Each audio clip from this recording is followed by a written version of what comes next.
Story RH, the podcast that makes a long story short. Welcome to all. History is made of stories. In this episode, we'll be talking about the human implications of business transformation. We hear a lot about the digital transformation and the merits of supposedly new organizational models. Some people advocate kindness and a happy culture as the best way of tackling any challenges in the company's path. Others spend their time lambasting managers who seem to micromanage everything, every step of the way. But apart from all that, what exactly are the human implications of business transformation? What's the story?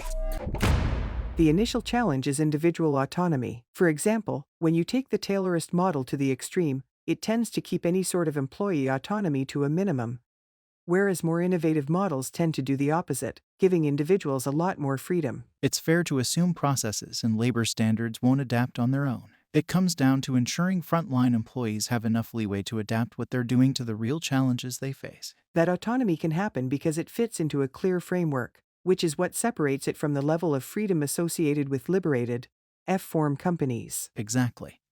But you don't just need to make sure employees are autonomous. You need to make sure they cooperate. Cooperation is the second human implication of the transformation process. It means working together towards the same end, ensuring the decisions we take serve a common interest. And autonomy and cooperation can only really work if they're enshrined in some sort of commitment to a common goal. In other words, you need the same frame of reference. You need to know where you're going. You need to know what you're trying to achieve. You need a plan.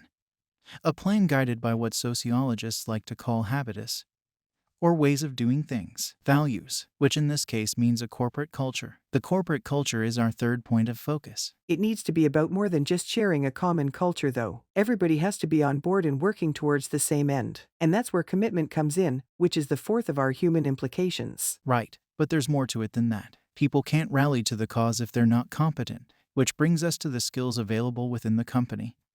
It's talent. That's the fifth in our series of human implications. And we should also talk about leadership. There are two sides to leadership. First, there's the guidance needed to ensure everyone understands the connection between individual agency and the collective endeavor. Second, there's the move to get rid of the traditional, top-down model of leadership and empower everyone in the organization by cultivating a community of individuals who share the same values and goals. That's what Canadian academic and author Henry Mintzberg calls communityship. So, let's quickly unpack all that. Transformation means adapting to new developments and unexpected situations, which requires at least some degree of individual autonomy at every level, with everyone working toward the same end within a clear framework provided by the organization's culture. All of this is of course contingent on motivation, which is linked to commitment, and competence, which is where talent comes in. But there's also a need to clarify the link between individual scope for action and the collective endeavor, which brings us to the issue of leadership, in terms of both clear guidance and communityship.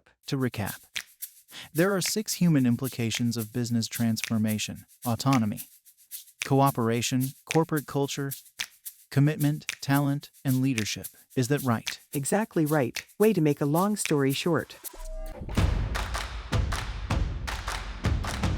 Story RH, the podcast that makes a long story short.